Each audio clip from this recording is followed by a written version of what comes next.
शुभ सकाळ आपण देखुचंती SRS news Odia आज 13 जनवरी 2025 सोमवार प्रतिदिनर न्यूज अपडेट पाई आम सहित जोड़ी हुंतु। आज 10 बड़ मुख्य खबर को आपण मानकु स्वागत। आज जम्मू काश्मीर आसिबे प्रधानमंत्री नरेंद्र मोदी सोनमार्ग रे उद्घाटन करिवे जेड मोड टनेल। यही अवसर रे से जनसभा को संबोधन करिवे। 12 किलोमीटर लंब यह प्रकल्प 2700 कोटी टंकारु अधिक व्यय अटकल रे निर्माण करा जायछि।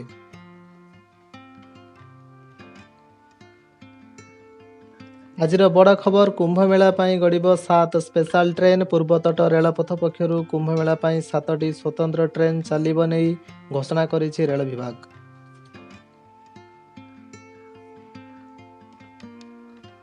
एपटे आज अमृत स्नान सह आरंभ हेब कुंभ मेला। पौष पूर्णिमा अवसर रे अमृत स्नान सहित आरंभ हेब कुंभ मेला। देश विदेश लागिब श्रद्धालुंक भिड़। केंद्र संस्कृति और पर्यटन मंत्री राजेंद्र सिंह शेखावत आज पला ग्राम को उद्घाटन करिवे। रामकरण का फिल्म गेम चेंजर साजिला वर्षर सर्वाधिक आय करिथिबा फिल्म।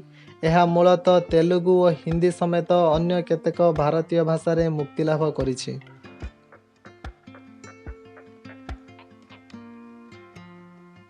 एपटे अमेरिका को सहायतार हाथ बढ़ाइला शत्रु देश ईरान। लॉस एंजेल्स रे वाइल्ड फायर। लॉस एंजेल्स रे लागिथिबा निया विकराल रूप धारण करी जनबसती आड़ को बढ़ी चली गलाणी 17 जनक जीवन। बड़ खबर एक्शन मूड रे मंत्री जोगाण निरीक्षकों को निलंबित कले खाद्य जोगाण मंत्री कृष्ण चंद्र पात्र। कार्य अवहेला जोगु निलंबित होइथिबा सूचना।